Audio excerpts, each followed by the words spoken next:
I'm glad you could join me tonight. And again, for healing your aloneness.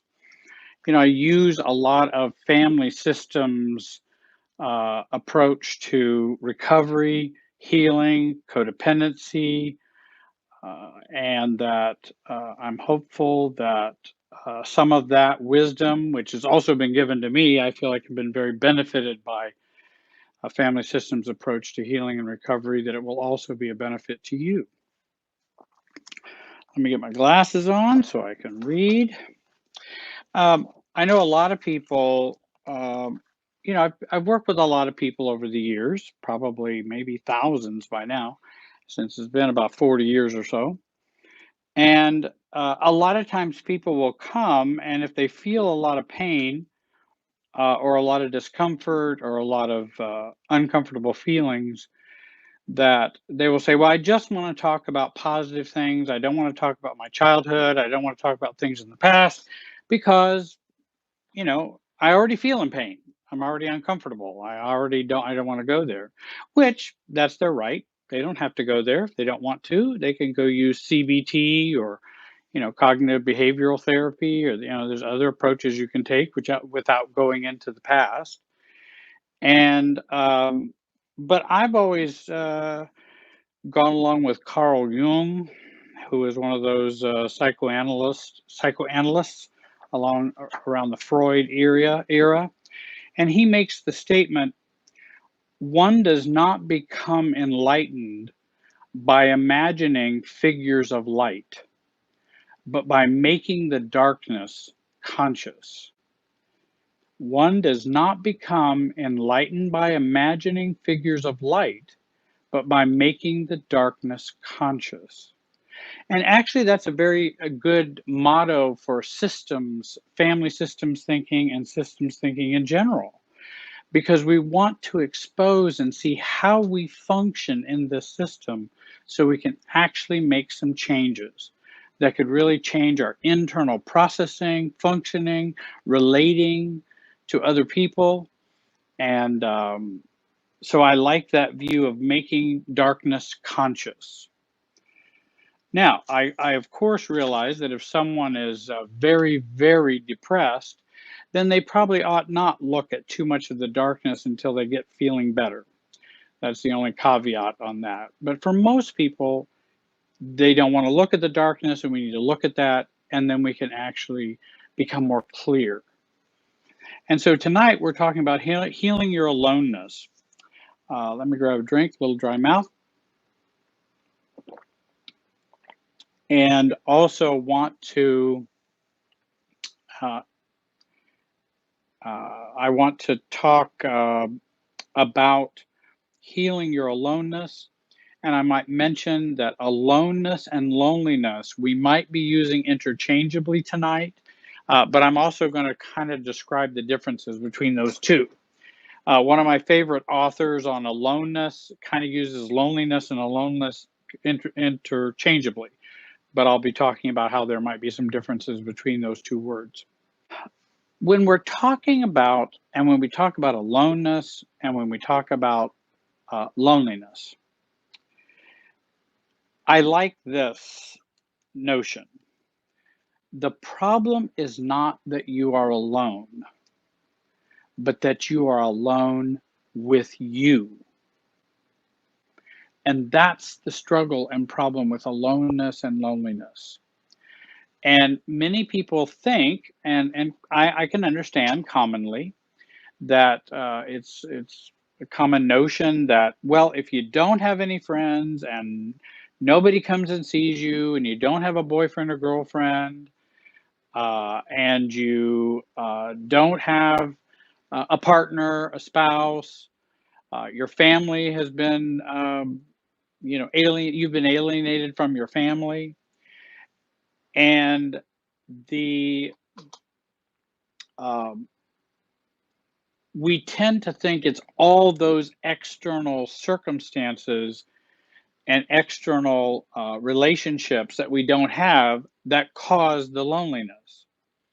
When actually, with all that gone, we're only left with us. And most of us don't like us very well. We don't like ourselves very well, and that's where the pain of aloneness and loneliness come from. I don't want to be stuck with me because I don't like me. So I don't want to be stuck with me. And so I feel alone because me and myself are not getting along well. And so I don't want to be alone. So actually, some people will stay in their family dramas, even dysfunctional dramas. I have a client now who's staying with a boyfriend who, I mean, they almost have no relationship whatsoever. He's quite a mess. They don't have intimacy. They don't, but at least if I have this, I'm living with this boyfriend, then I'm not alone. And then very recently she realized, but Jerry, I'm still alone. And I said, yes, that's the important point. That even if you're with someone just to not be alone, you're still going to be alone.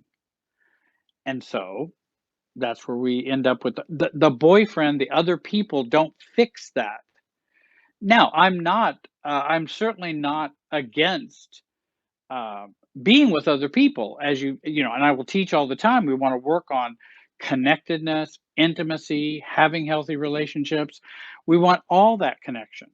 And my friend in San Francisco, Carol, she'll know who I'm talking about. She's kind of toying and writing with the notion of the 90% life. Zero, 180 degrees from zero is still sick. If 0 is 6, 180 degrees is still sick.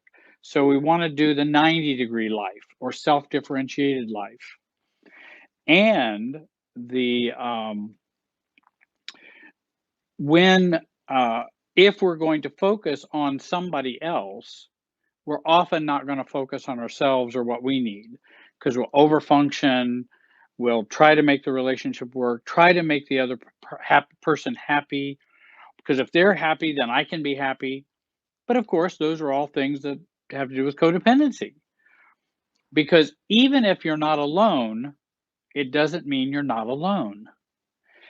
Even if you have someone who can show you some positive regard after you've overfunctioned so that you can feel loved, you often don't feel loved anyway because you put in all that overfunctioning energy. You've not been yourself, and then of course you don't feel you don't feel loved even when you get it. So if you have to, and as Brene Brown says, if you have to hustle for it, you're not going to get it. You can't hustle for it. And the same thing is with loneliness. If you have to hustle to not feel lonely, you're not going to get it. What we need to do is heal the aloneness or loneliness within us and connect within ourselves. That's what's most important. Um, there is a book I want to recommend to folks, and I want to start off by recommending that. And this book is by Margaret Paul and Erica Chopik. But I really like Margaret Paul's books. And Healing Your Aloneness is where I got some of my material. I also did some research on that. And she's really very good, and I really like her. Healing Your Aloneness. And Finding Love and Wholeness Through Your Inner Child. Well, that sounds interesting because, a lot of books on dating, relationships, marriage, they say finding love and wholeness through, healthy relationships with other people. Finding love, marriage, and wholeness by dating better, by being in relationships with people who are nicer or more. And Margaret Paul says, no, finding love and wholeness through your inner child. And that's, of course, what I do when I work with people and coach people is to help them to increase their self-differentiation, help them to increase their self-love, self-respect, self-acceptance. That's going to draw other people who have the same level of awareness. and you're less likely to get hooked up to the crazy narcissist, the borderline personality, the toxic relationship. Because why are we attracted to toxic relationships? Why would we why would that happen? If my whole mind and I'm wishing, "Oh, I want a healthy relationship." Yes, I wanna be close to someone. I wanna be happy. I want them to be healthy and have their life, and we bring our 2 lives together. That's what I'd really like. But when I go out there and date, all I get is, you know, immaturity, toxicity, games, not healthy, not loving, and all kinds of other problems. Why would that be? If my will, I have a will to do the right thing, because as we know, it's not our will that does it. It's how connected are you to you? How connected are you to your inner child? And how grown up is your inner adult? When your inner adult is grown up, your inner child feels loved, accepted, and valued. Guess what? What kind of relationships do you think you might find then? Probably much different than what you were finding before. And so that work of self differentiation is so important, um, because in some ways, I suppose I'm uh, a matchmaker, a romantic coach, a relationship guide, but I don't need the other person to do it. I just need you, because if I can help and deal with you, that's going to change those other things. Um, Margaret Paul mentions when the adult and the child within us are connected and working together, there will be a sense of wholeness within. Um, when they are working together, um, or excuse me, when they are not working together or are disconnected because of being wounded, dysfunctional, or underdeveloped, then there's a sense of conflict, emptiness, loneliness, or aloneness. And that's where we find the root of that. So, loneliness is about your inner child. It's not about all the things around you and all the relationships around you. Now, of course, some people have, they have lost a lot of people around them. They don't have a lot of people, family, partners, they have been abandoned or rejected by other people often. And while painful and while difficult and while needing to be healed, it's still not the basis for the aloneness. That's inside us. And in fact, often because we have that basis of aloneness inside us, we then have a family who is more rejecting. We have relationships that are more abandoning and rejecting. And we just live out what's going on inside of us. And we'll talk about more about that in just a little bit. Loneliness is an inner, if you're going to define the two of them, loneliness and aloneness. Loneliness is the experience in which we have pain, um, and self rejection, uh, painful disconnectedness from other people.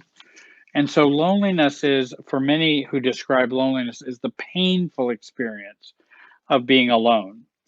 Aloneness is often described as more of solitude.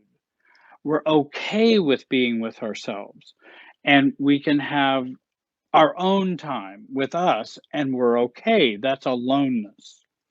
Though I just want to mention there, those are the two often way you describe it. Aloneness is healthy. Loneliness is not healthy or painful. Um, and the um, in this video this tonight, I'm going to be talking about these kind of interchangeably. But somebody has asked me, are those two things different? They are, but a lot of times they're used interchangeably. And I see even Margaret Paul in her book says not healing your aloneness or healing your loneliness. She's saying healing your aloneness. So it's used interchangeably. Um, so let me talk about some main points. Loneliness is about your inner child. Stop blaming it on everything that's happened, your husband who left you, your wife who left you, your girlfriend, your boyfriend, your siblings, your parent. That's not where the aloneness started, and it's probably they are only repeating and reinforcing the aloneness that began long, long ago. And Margaret Paul mentions in her great book, healing aloneness and loneliness requires learning from and with the inner child and taking responsibility for all the feelings of the inner child. And that if we can learn from this inner child, we can reduce our aloneness and our loneliness because we're learning to be friends and caring and loving to us. If I've had people ask me, well, what's the inner child, Jerry? What do you mean by the inner child? Is that some weird, strange, mystical kind of thing? Well, we're talking about our inner parts, and there's lots of theories and therapies about inner parts. The inner teenager, the inner adult, there's internal family systems that's popular. And there are other transactional analysis for those of you who remember that long ago. The child, the parent, and the adult. Is it your child talking? Is it your adult talking? Or is it your critical parent talking? And those three parts were very popular for transactional analysis way back when. The inner child functions in the right brain. It's the modes of being, feeling, and experiencing. That's where the inner child is. The inner adult is more the doing, the thinking, the task, and problem solving. So think of inner adult as the doing, think of inner child as the being experience of ourselves. Our unloved, unaccepted, disconnected inner child is carrying around all the loneliness and that aloneness that's painful. When we experience shame, control, abuse, neglect, criticism, hate, lies, betrayal, the inner child disconnects from the inner adult who is not feeling protected by him or her. So what happens is if somebody is critical of me or shames me, oh, you're so stupid, you're such a dope, and this is a parent.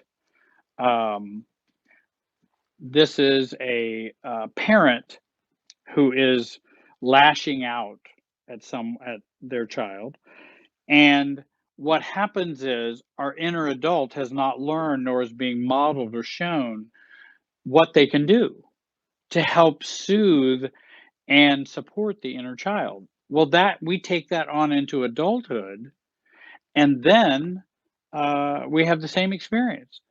A partner or a spouse criticizes us, demeans us, wants us to feel stupid and demeaned in some way.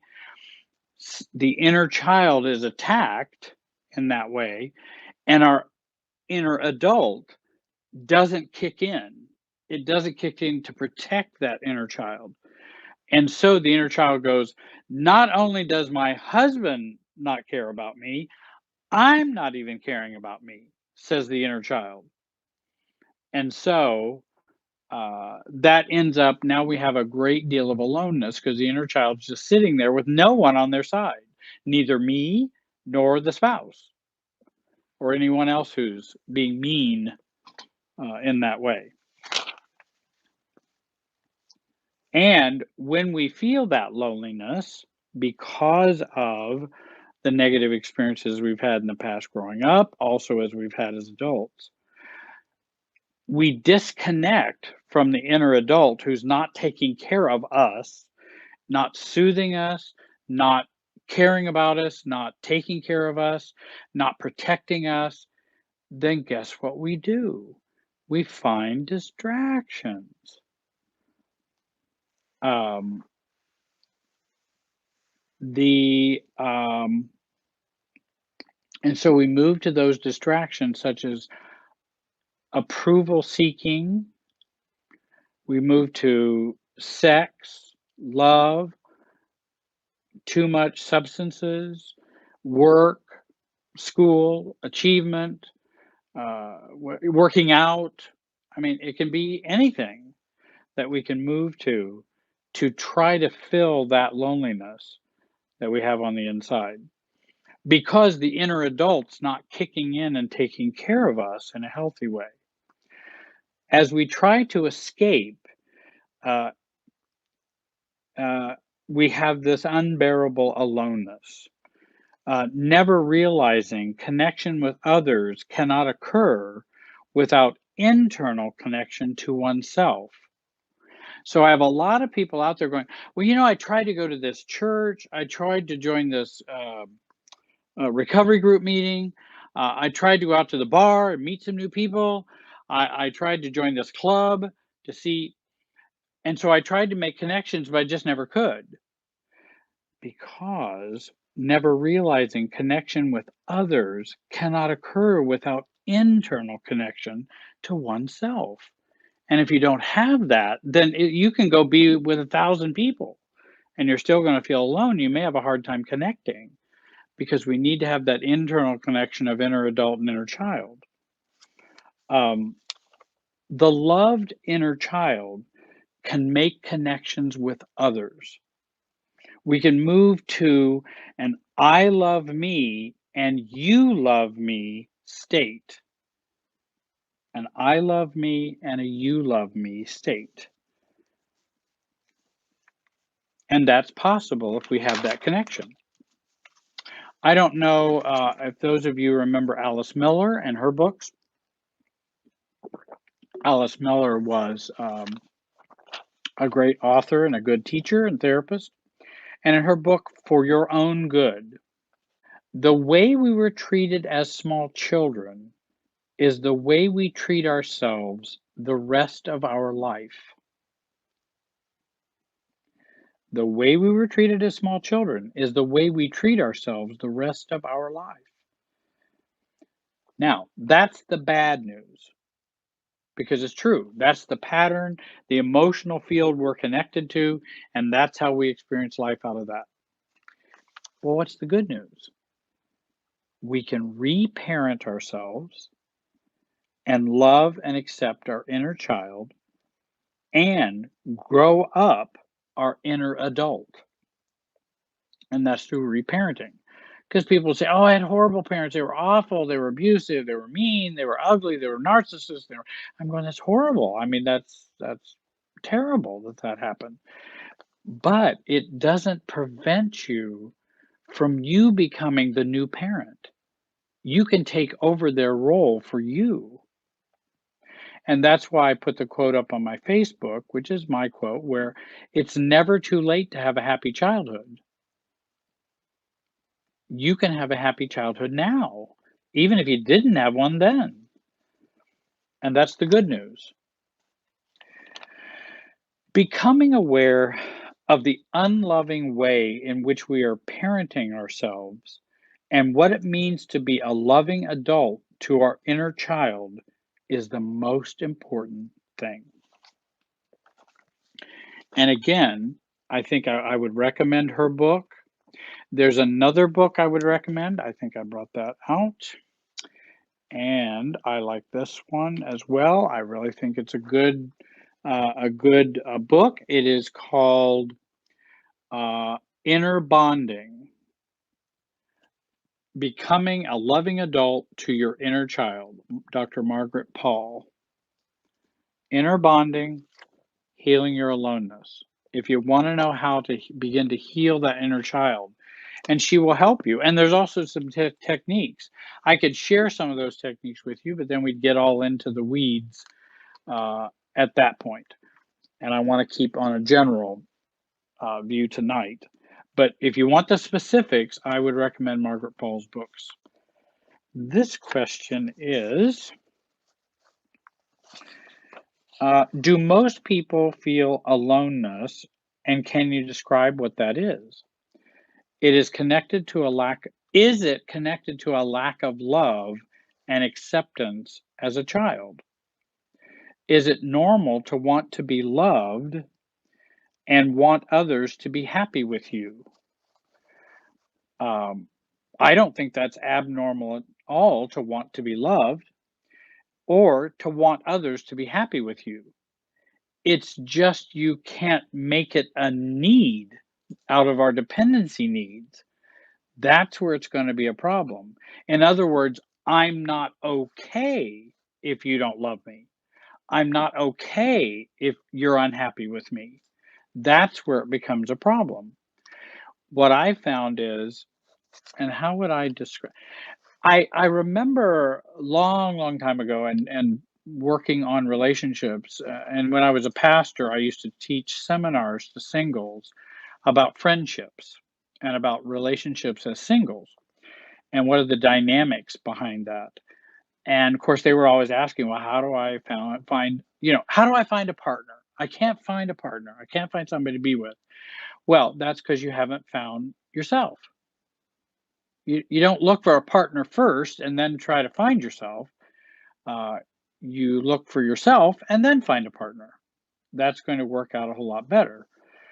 And that if you're looking for love, if you're looking for others to be happy with you, to make you happy, that's going to be a hustling and a chase and a work you're going to do the rest of your life. You'll never be done. And actually, sadly, you'll never get what you want. But again, I want to answer this person's question that certainly it's normal to want to be loved. Oh, I know. In years ago, I didn't know how to love someone else. And so I thought, well, love means I just overfunction. Love means that I just do for other people, and I hustle with them. And because that's the only thing I knew to do, so I'll do that. It works sometimes, didn't other times, but it doesn't work in terms of it sticks. It doesn't stick. You just have to keep doing it because it's a bucket with holes in it, and you keep pouring water in it, acceptance, love, other things, and it just flows right out through the bottom of the bucket. And so I thought, well, how do you get the bucket to not have holes in the bottom of it? And began the trek and the learning of discovering something more about me. And that what I found was the more I loved myself, the more others could demonstrate and show their love, and the more I could demonstrate and show my love to them. And in my background, loving yourself was seen as selfish, unchristian. Um, you shouldn't be so narcissistic about yourself. So we often are taught. And in fact, parents raise children to not think too highly of themselves. Yeah, I think you've got you're too big for your britches now. Don't get too haughty. Don't do this. Because again, if someone accepts themselves, and that's often why parents will kind of reject young children sometimes, because they are just free enough to love themselves. They're just free enough to be okay with themselves. And parents will feel very uncomfortable about that.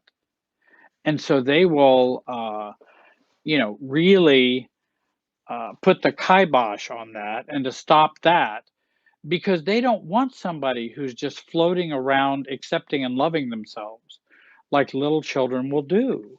And they feel uncomfortable. And so they try to teach them to be more adult. And well, just remember, you're not the prettiest person in the world. And just remember, you're not that smart. and don't get too big for your britches, and you know, and just always kind of the put down so that nobody nobody really rises above. And so everybody stays at this level that nobody can poke their head up with happiness, joy, celebration, self-love. No, you gotta be a part of the family's super self, which says don't get too prideful and don't think about yourself too much. And if you do, you'll get in trouble, you'll get smacked, you'll get criticized. Well, we take that right on into adulthood. And then we go, I so want to be loved. Um, I see a question on there. Oh, from Soren. Okay. I so want to be loved, and I so want others to be happy with me. Well, as we are more happy with ourselves, as we love ourselves more, we then find people who really do love you for who you are and really are happy with you. Um, Loneliness is felt when we experience our young selves experiencing worthlessness, rejection, shame, self hate, disregard, unacceptance from self, when our inner child is being ignored, rejected, or criticized by ourselves, by our inner adult. And then we're going to feel really lonely. And then we'll go out and try to fill that hole up with other relationships. And I tell people, well, good luck. I hope that works. I know you can go out and party. I mean, I know you can do that. And it does distract. I mean, it's fun. But it may not be as love fulfilling in doing that. I have another question. This is from Debbie. Oh, I think that's where she was talking about the what kind of threat? Oh, we were talking. Oh, yes, she was talking about the AARP. Hi, I'm looking forward to your presentation of your healing your aloneness tonight. And AARP issue discussing recent research on the risk of social isolation. Research suggests that loneliness is perceived by the human body as a kind of threat, which results in physiological changes in our body. In recovery, many of us work towards a healthy balance of maintaining our connectedness to others and learning to enjoy and value our own company. Um, as always, did you see the Liz question? There was the last. As always, thank you for the work you do. You're definitely my armchair therapist. Great. Um, Loneliness is painful. Social isolation is very painful, and I think can be destructive. So I'm not for social isolation, but I also want to mention that detachment and separateness is not the same as social isolation. And a lot of people will equate those. And so they'll stay in enmeshment or codependency so they won't be socially isolated. But actually, detachment and separateness don't harm or create social isolation. And so learning to love and accept ourselves, that's what's going to really make a difference. Um, the chasm between being alone and loneliness is deep. The way you begin to be alone and at peace without being lonely is to know that you are with your best friend. And again, that's one of the points I've been making tonight. If we can be, we're not going to be lonely if we can be alone with us. Now, again, you may have less social interaction or connectedness than you would like to have. We can do things to increase that social connectedness. But the first place to learn that is right inside us with our parts of ourselves. And so that's something you can do with you. And again, Margaret Paul's book would be helpful. And Soren had a question. So by learning to love ourselves, are we doing nice things for ourselves? Is that what self-love is? That's an excellent question, Soren. Right. What does it mean to love ourselves? What does it mean? Well, I think it means learning to become aware of your inner adult and your inner child. Margaret Paul talks about some ways in which you can do that. Because here's another problem that we have, and maybe some of you have experienced this. I know I did because I didn't know and I remember early on in my therapy process and working on my own issues, he would say, "Well, what's little Jerry in there saying?" I'm saying, "I have no idea what little Jerry is in there saying. Who knows? Where's he at? What are you talking about? I'm an adult." Well, you have an inner child and you know what, what how does he feel about what's going on? Or what is he feeling right now? Well, I have no idea. Come to realize I had blocked him out for so many years and had been critical, unprotecting, unloving, uncaring about him. He wasn't ready to talk yet. He wasn't ready for me to be aware of him and to notice him because even within me, it wasn't a safe environment. I wasn't safe for me. And so you can begin to reverse that work by starting to make yourself more safe to your inner child. Um, the and making it safe can be telling your inner child, "Hey, I don't hear anything from you right now. That's okay. You don't have to talk. You and I haven't talked for a long time, and I've probably been pretty rough on you and haven't protected you or cared about you. So why don't I be patient and listen and spend some time listening, whether you talk or not, inner child. I'm going to take some time to listen. And when you're ready to um, talk, then I will hear what you have to say. And I'm not going to reject you. I'm going to be a comforter, a soother, and a good, caring, reparenting person for you. You can begin to trust me because we haven't really trusted ourselves. And so many people have trouble with trusting other people. Guess who they trust the least? Themselves. And so, if we can learn to trust ourselves more, we then have a greater ability to trust other people.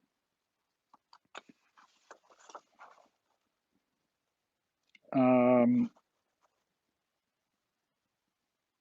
I'm not sure I understand that question. Uh, that's okay. And Liz, maybe you can ask that again. So you are burnout from being alone or all the past dating? Can you rewrite that question for me? I'm not sure I know. Are we burnout from being, or you yourself, or somebody else, or what? Maybe you can describe that for me a little better, Liz, and I can take a crack at it. Also, had a great question from Dimitri. I think that's how, or I hope that's how you pronounce your name.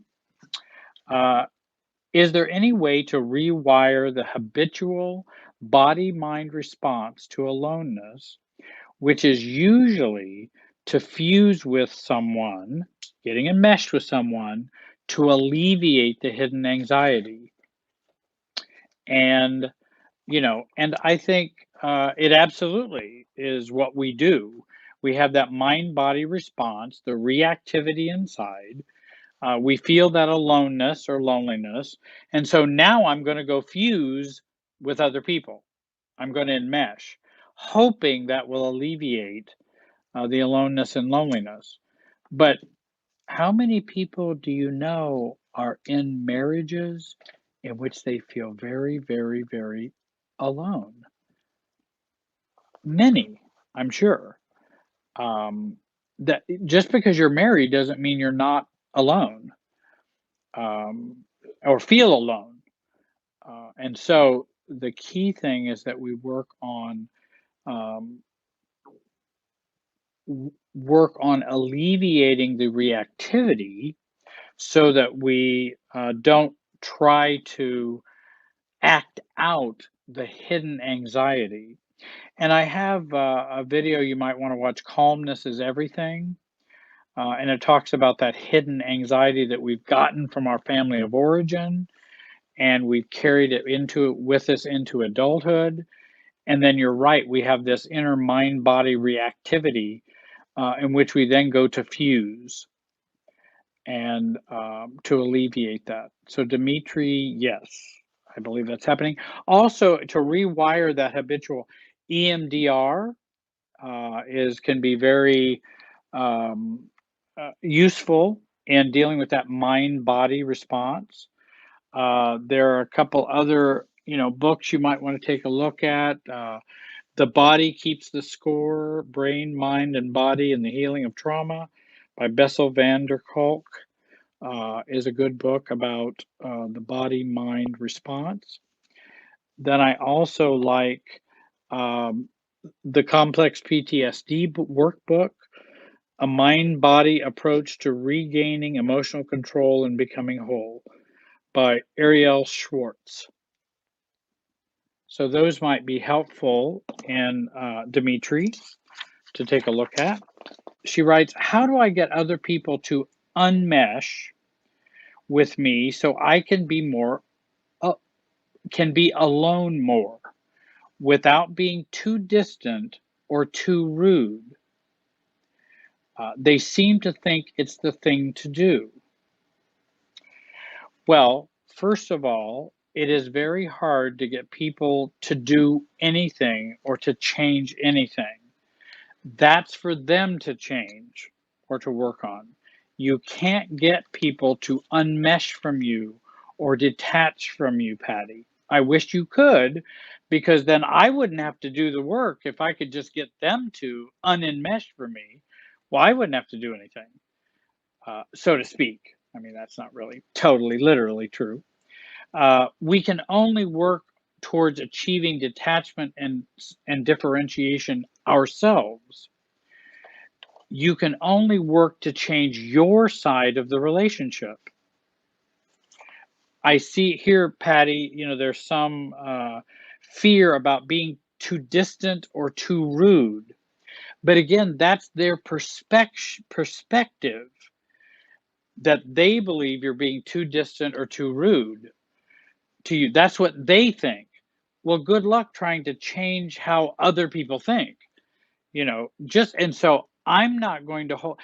I don't want to abandon my inner child and what he needs so that I make sure you don't feel I'm being too distant or too rude. I'm not going to do that. When I'm making my decisions to detach or to be myself internally, emotionally, I'm not doing it to be rude or doing it to be too distant. I'm doing it to care for self.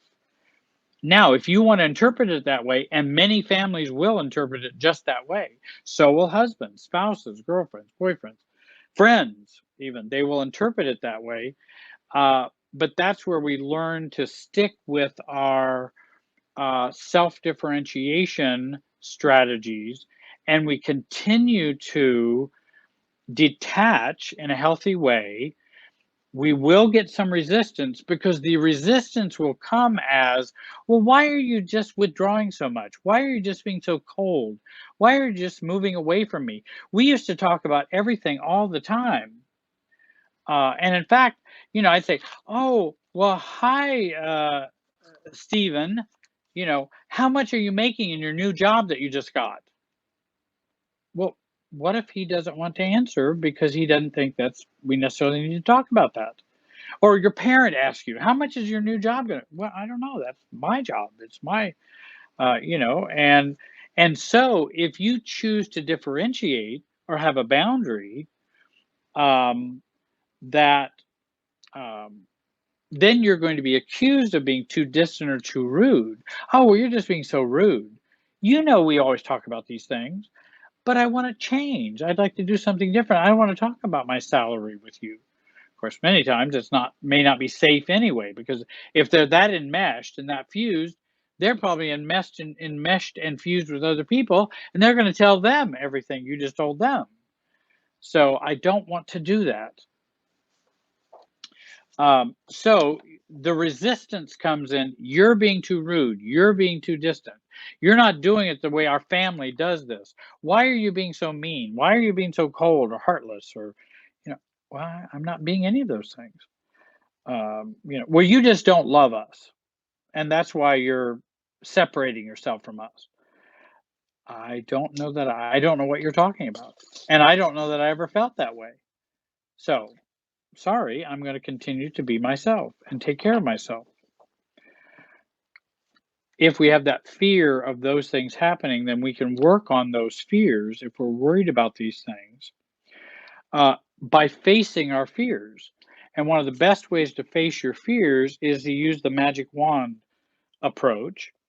And the magic wand approach would be to wave a magic wand and decide I'm going to have the relationship that I want to have with them, as frequent as I want to have them with them, in a way I'd like to have it with them, regardless of how they feel on the other side. This is the way I would like to do the relationship. Your mom and daughter, mom wants to come and she wants to have lunch with you every Friday. Well, you may not want to have lunch every Friday. And so now if you say, well, mom, I just don't know if I want to. What?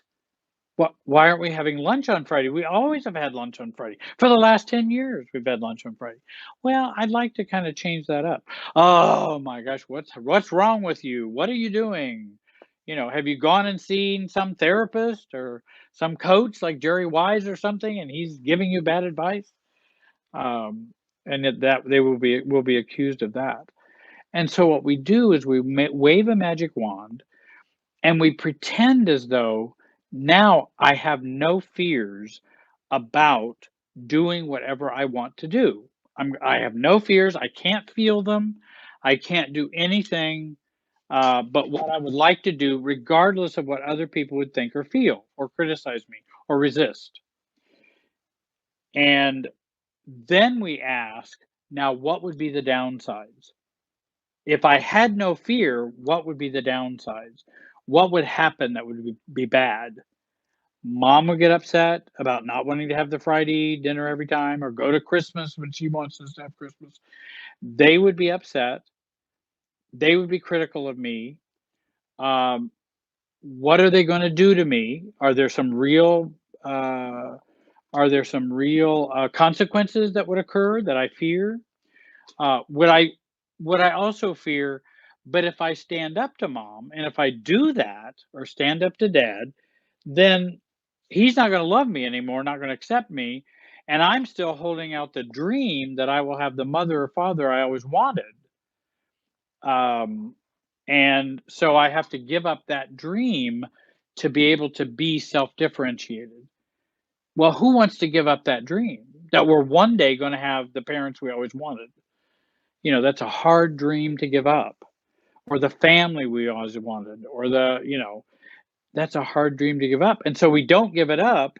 And then we have all these fears that occur. If we're willing to give up that dream, we can then operate in a more adult, self differentiated way and feel calmer and, and better in the relationship. And we've had some other questions. Oh, yes. And Joan writes, do you think it's like we have to learn how to integrate the child self and the adult self? Absolutely. They have to learn to love, care, and connect with each other. And when we don't do that, then it's going to be a real problem. So if we've grown up in a child, as an adult child of a narcissist, grown up in a narcissistic family, then our inner child and our inner adult gets ripped apart. The inner adult doesn't know what to do, even though I know as a child you don't have an adult. But that executive function, the left brain function of us, gets disconnected from the right brain function of us. And so we end up with this disconnection with ourselves. Then we become adults. We still have this disconnection, though we're not children anymore. And so we have to relearn that. And that's where the reparenting happens. And again, inner bonding, which is exactly, Joan, what I'm talking about, that inner bonding is how you begin to heal that. Let's see. This is a hard question. Now they're going to give me a hard question. How do we how do we heal from self-abandonment when you suffer from severe loneliness? Well, self-abandonment and loneliness are sister feelings. They're very closely aligned. And that, how we heal from those, and if we have both of those operating at the same time, then one of the things you're going to hear me say, we probably need to get a guide, we need to get a help, we need to get someone we can connect to that can be an anchor for us. And so that anchor, whether it be a therapist, a 12-step sponsor, a good friend, who can be that anchor for us, can help us as we begin to deal with self-abandonment. What I also find is self-abandonment creates so much loneliness. So working on that self-abandonment and turning that around and going, wait a minute, I want to work on my self-abandonment first. And I want to focus on, in what ways am I abandoning myself? How do I keep giving up on myself? And you can begin to journal about that and begin to write about that. And in what ways maybe do I not abandon myself? Because most people who have self-abandonment doesn't mean they self-abandon all the time. There are times they do things for themselves. Maybe they feel lonely, isolated, very critical, very negative, but yet they like to do quilts and they love doing quilting. So they set up their quilt in their extra bedroom and they work on quilts. That's not self-abandonment. That's going and working on something you enjoy and you love. So there's one foundational brick. Let's try to find some other foundational bricks that we can use to heal the self-abandonment, which will help with the loneliness. And then Soren asks, what's the distinction between being alone and isolation?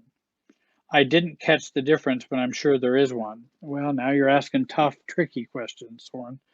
For maybe somebody has a better pay grade than mine or smarter than me. The certain being alone is an inner state, not an interstate highway, but inner state. Being isolated is an external state. And there's, just for example, narcissistic families will purposely isolate from the scapegoat.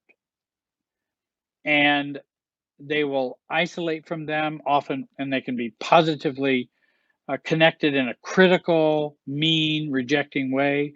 And they will also isolate from them. Smear campaigns are an attempt to create isolation for the victim of the smear campaign, the target of the smear campaign. So that's what the purpose of smear campaigns is, to create isolation. I can do something about my own life's isolation. I can do something about my own loneliness or aloneness. I can do something about those. But I don't know if that helps. Isolation's external, aloneness or loneliness is internal. Thanks, Soren. Okay. Annie asks, if I get the PTSD workbook, would I need to analyze my answers or results with a counselor? I certainly think it would. You don't have to. This is a self book that you can do on your own, and you can look at your own answers for insight, etc. But it also can be very helpful to use a guide, a coach, a counselor, a sponsor, someone that you could read your answers to and get some feedback. And that would be really helpful, I think, um, in that process, Annie. Now, here's another, I think, good question. This is from Jessica. Jerry, I have limited contact with my mother, who is a narcissist. I have no contact with both my narcissist sisters. In turn, I have no contact with my nieces and nephews. I do feel lonely, but I know there's no other way to handle my family situation. I didn't like myself when I was being abused by my family, and I still don't like myself for having to go no contact. Any advice would be appreciated. If you notice, what was common for both of those was I didn't like myself. I didn't like myself when I was being abused. I don't like myself for going no contact. Working on liking yourself would be very important. Also, if we go no contact, uh, I don't, how do I want to say this? In some ways, it's like this. If I go no contact with family members or other people, going no contact in my way of thinking in a self differentiation way is I'm not choosing to go no contact. You are requiring me to. And there's a difference. I would rather not choose no contact. I mean, or going uh, uh, gray rock, or, it's not something I choose. It's something you're forcing me to do because of your toxicity. And I have to take care of my inner child. I have to take care of my inner adult. And so um, I have no other choice but to go no contact. Uh, there just isn't any other choice. And so, I don't have to blame myself for that, because it's not a choice that I'm making because I'm just bad or I don't like myself. I don't have any other choice.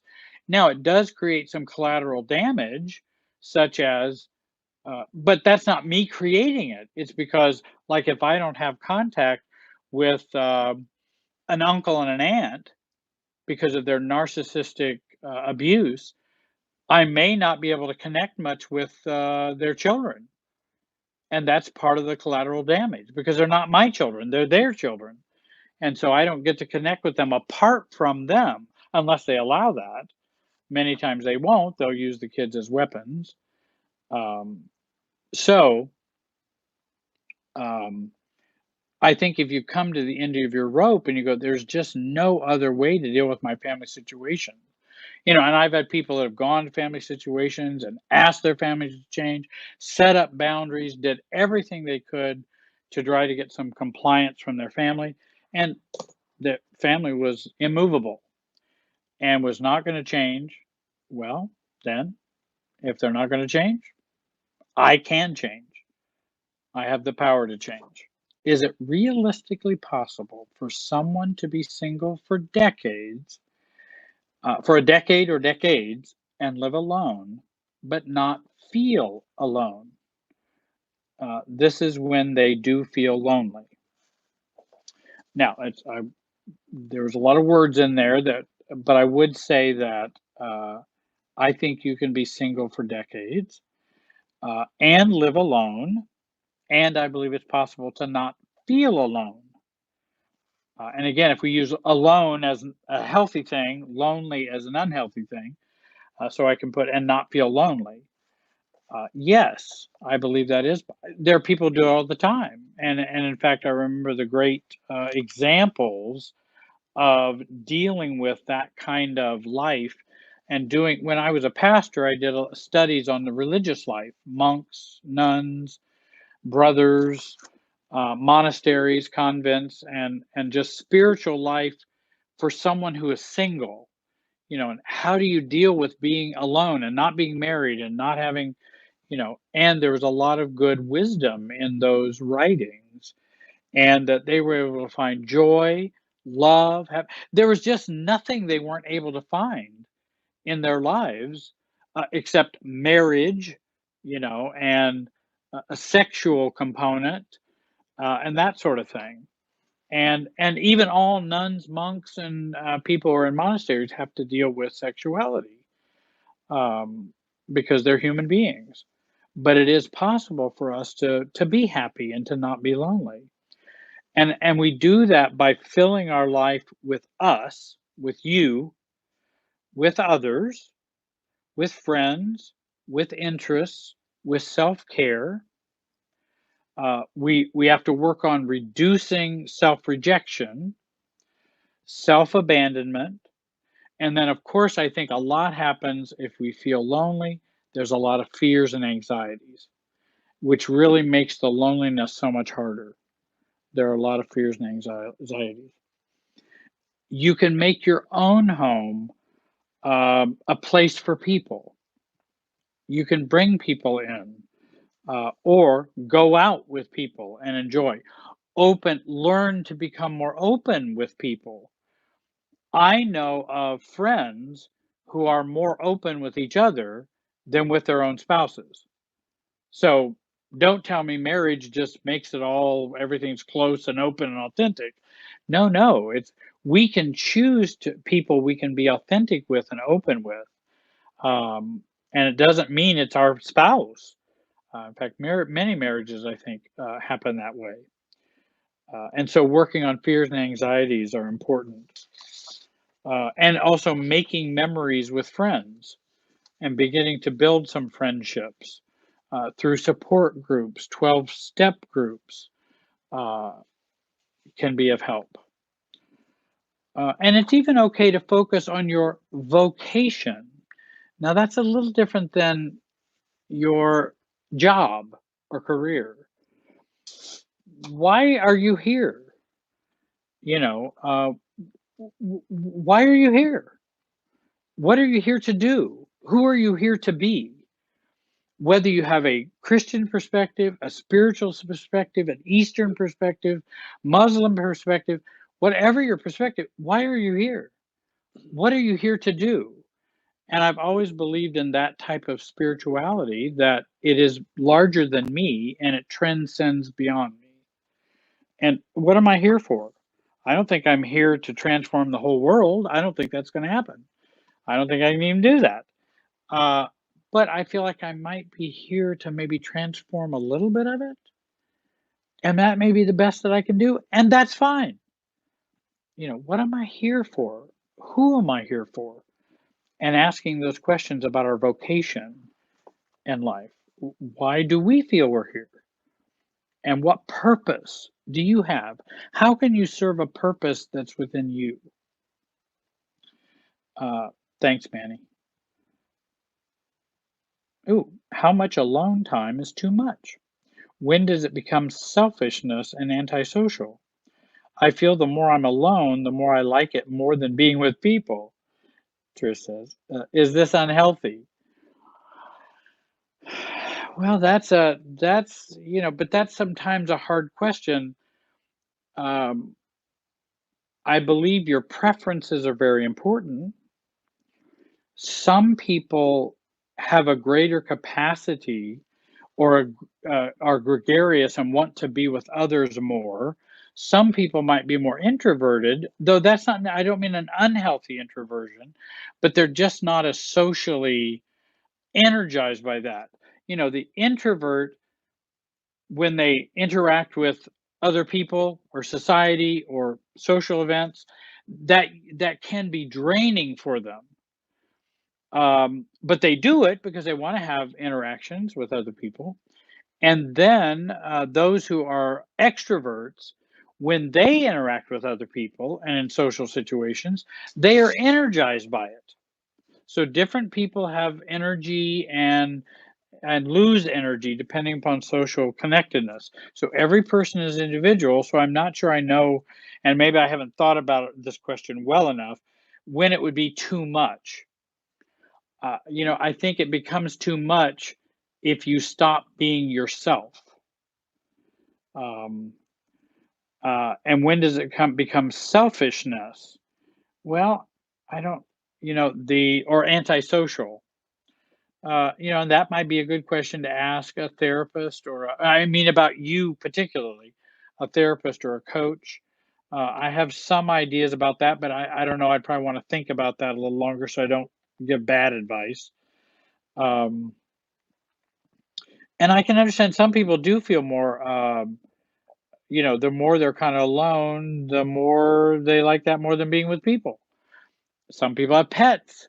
Some people enjoy that company and the unconditional love that they get from their animals and their pets, or doing quilting, they just really, really enjoy that and it energizes them. Um, but we are kind of human beings, and I think in general, kind of made for a social connection in some ways. What is the healthy balance for everyone? I don't know. I'm not sure I can give that answer, Tricia. I hope that helped a little bit with your question, Trish. Yes. Oh, and somebody asked about the book names. We have Complex PTSD Workbook is one book I shared. Another is The Body Keeps the Score by Besser van der Kolk. The Body Keeps the Score. And then the Margaret Paul books of Inner Bonding by Margaret Paul. And then we have Healing Your Aloneness by Margaret Paul and her other co-author. So those are four of the books I know I've mentioned tonight. Somebody asked me if I would review those. Gwen asked, "What if you what if you disdain for the feelings of your inner child because you were told your feelings were bad by your parents? After all, they were immature feelings." The We do have, all of us have grown up with um, probably some negative perspective of our inner child. We all have some brokenness because no parents are perfect. There are no perfect parents out there. And as a parent myself, I was not a perfect parent. It just doesn't happen. I wish I would have been. I wish my parents would have been perfect parents. They were not. And in fact, I'm a product of probably four or five generations of some difficult parenting. Um, and so I grew up learning, or having some disdain for my inner child. Then I end up learning from them not to like me. That's what we end up learning. And if we're told that our feelings were bad, why are you feeling that? That's stupid. Um, if if someone said, "Well, mom or dad, I just feel hurt." And they go, "Well, you just need to grow up and accept that life is yada, yada, yada, and stop that silly feelings stuff." In fact, I saw a mother with a child, it was at the airport, as a matter of fact, and she was really giving her son a really hard time, who was crying, he was upset, and she was just not going to be empathetic. And I understand how parents can be overwhelmed, and I'm not blaming her for being an imperfect parent. Um, the Because she could have been having a bad day. Maybe he's just been really troubled all day. I know you can get tired, you can get irritable. So I'm not really blaming her. But I also know with the kid, he didn't know what to do with his feelings. And in fact, she ends up kind of smacking him several times to make him stop crying. Well, what's going to happen if you get smacked several times to stop crying? You, you're going to cry some more, or you're going to get smacked enough that you're going to hold it all in.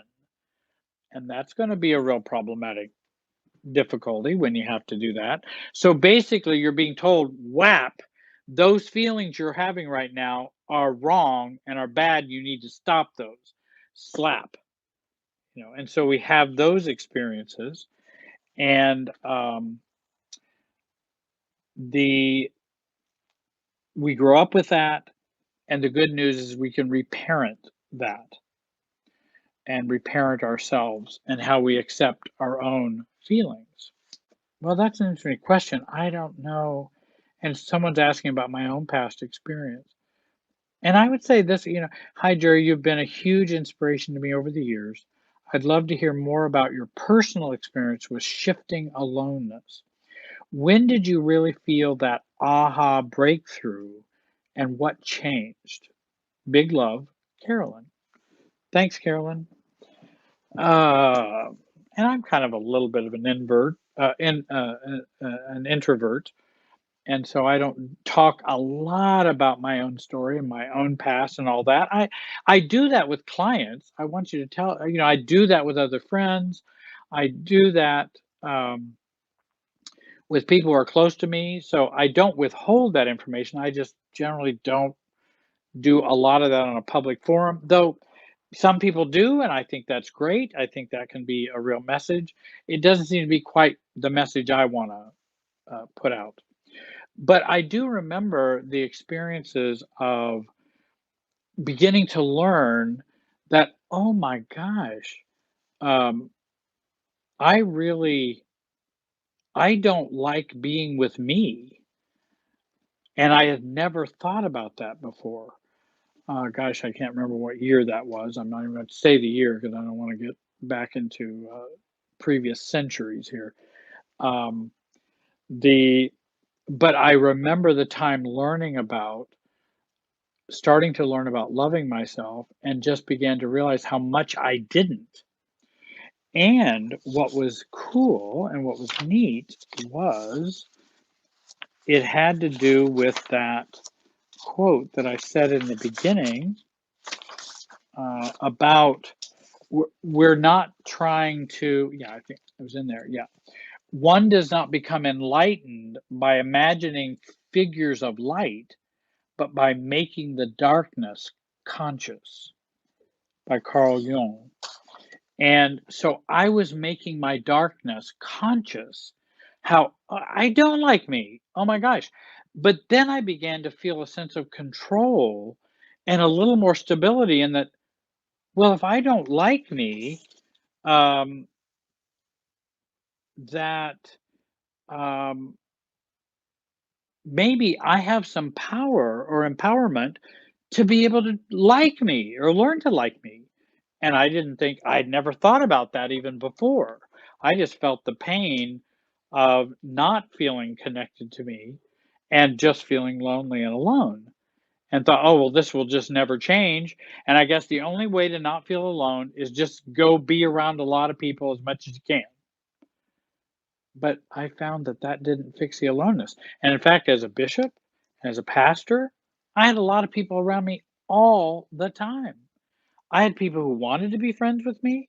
I had people I wanted to be friends with, but it didn't fix the aloneness. It didn't fix the loneliness. You've heard the line that I can be lonely even in a crowd, and a lot of people can. They can go to a party and feel very, very lonely. Uh, and so that's, I think, a very common experience. Well, I hope that in me sharing a little bit of that with you, Carolyn. Um, well, I might mention just a little bit of this one. Having become aware, this is Stephanie, of my tendency to attract toxic people and the devastating effect and havoc they have, I have decided and accepted that it is safer to be alone and that it is okay. And the I would rather have my own company than have these people in my life anymore. I don't blame you, Stephanie.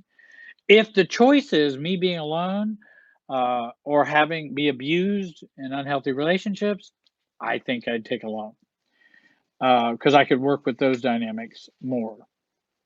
I would rather my have my own company than have these people in my life anymore. It's just too much, exhausting.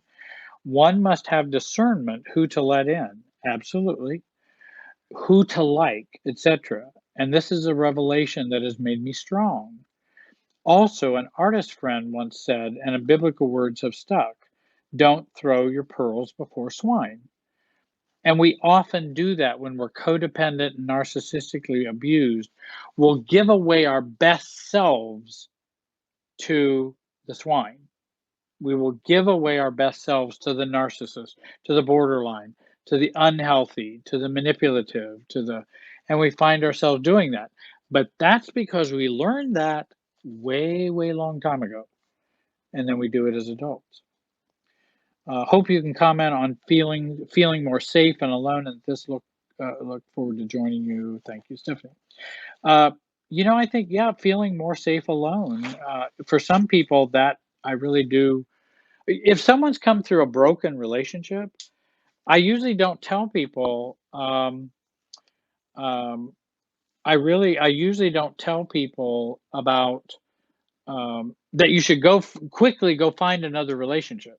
That way you won't feel alone. Or many people will do the overlapping trapeze artist way of doing relationships. Well, if I'm going to break up from this relationship, let me get in another one so there's no break in there so I don't have to feel alone. But the problem is then you end up with serial bad relationships. And so it can be helpful to go, wait a minute, why don't you choose some aloneness and learn how to deal with you? Then let's see about having other people enter in and you finding a better, healthier relationship. Uh, I think the state you're talking about, in my opinion, Stephanie, now you have a right to do whatever you want with your life. And you can be, alone if you're okay with your aloneness and you don't want to have those connections. That's your right to choose that. Um, I think of those kind of states as transitional states that we use that state of aloneness where we kind of just shut out some folks. And I remember in going through some changes in my own life that I needed to change who are my friends and who are not. Because I got a bunch of people that are just, this is crazy. They just use me and it's just, ridiculous. And then I got people I think that care about me and just really doing an inventory on my own friendships and relationships. And some people had to go. That this is just not, I mean, they can do whatever they want to do. I'm not judging them, but they were just not for me. And we have to make those choices. So we go through that period of, okay, now we're okay, we're going to be alone. I don't want those toxic relationships. So now I can use this time as a transition state when we can slowly heal, recover, strengthen ourselves, and increasing our awareness of unhealthy signs in other people and relationships, and to also work on raising our self-differentiation during this transitional time. And it's been, I hope it has been a help uh, to some of you, and you've gained some information tonight. I certainly appreciate you joining me tonight. I really hope you will find me at www.jerrywiserelationshipsystems.com. You can find me on Facebook with the same name, Twitter, and I'd like you to subscribe to my YouTube channel, Jerry Wise Relationship Systems. And if you'd like information or like to know more about working with me, send me an email. I'll have my information up for you to contact me and reach out to me. You can also reach out to me through the website. Again, I appreciate your patience with listening to me for a long time, and you've been kind to do that. I hope tonight, us meeting together, was a help to you. I appreciate it, and I hope you have a great night.